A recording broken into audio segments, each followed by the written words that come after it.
నమస్తే అండి. డే 4 కాత్యాయని దేవి. జనరల్‌గా డే 4 లక్ష్మీదేవి అవతారం. ఈసారి దసరా 11 రోజులు రావడం వల్ల ఈ తల్లిని పూజించుకునే అదృష్టం మనకి కలిగింది. కాత్యాయని దేవి నవదుర్గలలో 6వ దుర్గ. విమర్శ రూపిణి విద్య అనబడే విద్యలో కాత్యాయని మంత్రమే ప్రధాన మంత్రం. గోపికలు కాత్యాయని వ్రతం చేశారని భాగవతం చెప్తున్నది. లలితా నామాలలో కాత్యాయని, కాలహంత్రి, కమలాక్ష నిషేవిత అని నామాల వరుస ఉంది. కొంచెం శ్రద్ధగా వినండి. కాత్యాయని ఉపాసనా ఫలం కాలహంత్రి. ఈ కాలహంత్రిలో కాల సంకర్షణి మంత్రం దాచి ఉంది. కాల సంకర్షణి అంటే ఏంటంటే శ్రీవిద్యలో అమ్మవారి ప్రధాన మంత్రాల్లో కాల సంకర్షణి మంత్రం అని ఉంది. లలితాదేవి భండాసురుడితో యుద్ధం చేస్తున్నప్పుడు భండాసురుడు ఉపయోగించిన ఆయుర్నాశనాస్త్రం అనే మృత్యు అస్త్రానికి అమ్మవారు సమాధానంగా కాల సంకర్షణి అస్త్రాన్ని ప్రయోగించింది. శ్రీవిద్య ఉపాసన చేసేవారికి తెలుసు కాల సంకర్షణి మంత్రం వైదికమైన మంత్రం అండ్ వెరీ పవర్ఫుల్ అని. అంత గొప్ప మంత్రం వసిన్యాది వాగ్దేవతలు దయతో కాలహంత్రి నామంలో దాచిపెట్టారు. ఆ కాలహంత్రి శక్తి కాత్యాయని. కాత్యాయని ఉపాసనా ఫలం కాలహంత్రి. కాత్యాయని నామాన్ని అర్థం చేసుకోవడమే పెద్ద ఉపాసన. అందుకని ఈ నామానికి ఎన్నో అర్థాలున్నాయి కానీ 2, 3 ముఖ్యమైనవి ఇవాళ తెలుసుకుందాం. ఈ నామానికి ప్రధానంగా కథాపరమైన అర్థం ఉంది. అది కతుడు అనే ముని ఉండేవాడు. ఆయనకి కతముడు అనే పేరు కూడా ఉంది. ఈ ముని అమ్మవారు తన పుత్రికైతే బాగుండునని అనుకున్నాడు. ఆ అనుగ్రహం ఇవ్వదలుచుకున్నాడు పరమేశ్వరుడు. ఒకసారి అమ్మవారు సరదాగా వెనుక నుండి వచ్చి శివుని కళ్ళు మూసింది. అంతే 3 లోకాలలో చీకటి ఏర్పడింది. అమ్మవారు వెంటనే చేతులు తీసేసింది. అప్పుడు శివుడు ఇలా అన్నాడు: సూర్య, చంద్ర, అగ్ని నేత్రాలైన నా కనులు మూయగానే జగత్తుకు అకాల ప్రళయం ఏర్పడింది.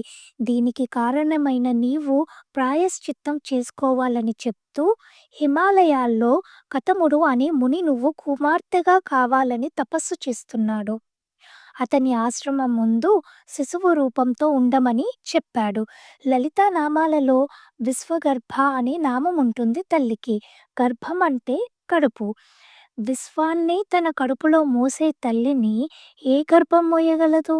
అందుకే సీతగా రూపం తీసుకున్న, కాత్యాయని దేవిగా రూపం తీసుకున్న ఆవిడ శిశు రూపంలో దొరుకుతుంది. 8 ఏళ్ల వయసు వరకు కతముడి ఆశ్రమంలో పెరిగి ఆ తరువాత ఆ మునికి మోక్షాన్ని ఇచ్చి అప్పటిదాకా అతడు ఉపయోగిస్తున్న జపమాల, ఆసనము, వ్యాసపీఠము, కమండలము, దీపపు సమ్మెలు, అతడు నివేదన చేసే వేయించిన మొలక పెసలు పట్టుకుని ఆ తల్లి కాశీక్షేత్రానికి వెళ్ళి అక్కడ కరువు తీర్చి అన్నపూర్ణాదేవి అయ్యింది.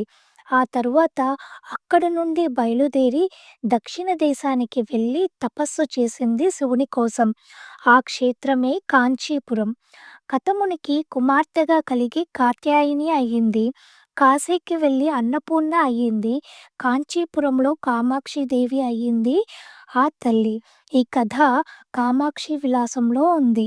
కతముడి కుమార్తె కనుక ఈమెకు కాత్యాయని అన్న నామం వచ్చింది. అయితే కాత్యాయని నామం కతమునికి కూతురు అయ్యాకే వచ్చిందంటే అప్పుడది మంత్రం ఎలా అవుతుంది? అమ్మవారికి వేదాలలో కాత్యాయని అన్న నామం ఉంది.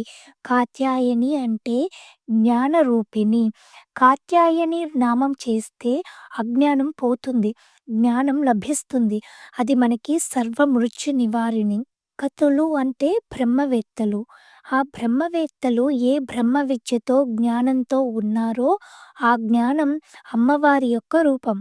బ్రహ్మవేత్తలతో ప్రకాశించే బ్రహ్మ విద్యా స్వరూపిణి కాత్యాయని. ఇది దీనికి అసలైన అర్థం. ఇంకా చెప్పాలంటే పరమార్థం. కాత్యాయని నామానికి మరొక ప్రధాన అర్థం ఉంది వామన పురాణంలో. మహిషాసురుడు మొదలైన రాక్షసులు పెచ్చు పెరిగినప్పుడు దేవతలందరూ అమ్మవారిని ప్రార్థిస్తే ఒకసారి ఆవిడ ఆవిర్భవించింది. ఎలా వచ్చిందంటే ముల్లోకాలు అమ్మవారి వెలుగుతో ప్రకాశించిపోతున్నాయి. ఆ కాంతికి ఎక్కడ అడ్డు, ఆపు లేదు. అలా వ్యాపించిన అఖండ కాంతిని కాత్యాయని అంటారు. కాత్యాయని నామం అనగానే అత్యంత ఉత్కృష్ట స్థానమైన భ్రూమధ్య స్థానం స్పందిస్తుంది. భ్రూమధ్యం అంటే కనుబొమ్మల మధ్య ఉన్న స్థానం చాలా పవర్‌ఫుల్ స్థానం. కాత్యాయని నామం అనగానే అది స్పందిస్తుంది. అక్కడ దేవత ఆవిడ. ఇంచుమించు శ్రీచక్రంలో బిందువాసిని ఆ తల్లి అని చెప్పవచ్చు.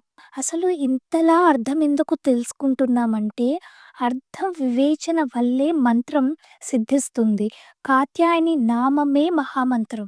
దేవి పురాణంలో వ్యాసుల వారు కాత్యాయని నామానికి అర్థం చెప్తూ కం బ్రహ్మ కం శిరః ప్రోక్తం అశ్మసారం చ కం మతం ధారణాద్వాసనాద్వాపి తేన కాత్యాయని మత.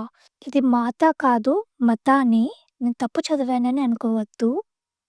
కం శిరః శిరస్సు అంటే తలకు కం అనే పేరు ఉంది. ఆ శిరస్థానాన్ని ధరిస్తోంది ఆ తల్లి. ధరించటం అంటే ఆధారం. శిరస్సులోనే కదా జ్ఞానేంద్రియాలన్నీ ఉన్నాయి. ఈ జ్ఞానానికి ఆధారంగా ఉన్న తల్లి. చేతిలో కపాలం పట్టుకున్న అమ్మవారిని చూసి భయపడతాం కానీ, ఆవిడ అలా పట్టుకుంటేనే ఈ కపాలం ఉందని తెలియాలి. కపాలం అంటే తల. ఎలా అయితే రాగి తీగకి కరెంట్ తగలగానే అందులో కరెంట్ పాస్ అవుతుందో, అలానే అమ్మ చైతన్య స్పర్శ తగిలితేనే శిరస్సు చైతన్యవంతం అవుతుంది. కమ్మనే మాటకి వజ్రం అనే అర్థం కూడా ఉంది. వజ్రాన్ని ధరించినది అంటే ఇంద్రాణి శక్తి అన్నమాట. కం బ్రహ్మ బ్రహ్మమునందు వసించినది అంటే బ్రహ్మము అంటే వేదం.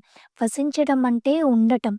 వేదమునకు ఆధార శక్తి ఆ తల్లి అని దేవి పురాణంలో వ్యాసుల వారు కాత్యాయని నామానికి అర్థం చెప్తూ చెప్పారు. కాత్యాయని నామ అర్థం తెలుసుకోవడం కూడా ఒక ఉపాసన కాబట్టి ఇన్ని విధాలుగా తల్లి గురించి తెలుసుకున్నాం.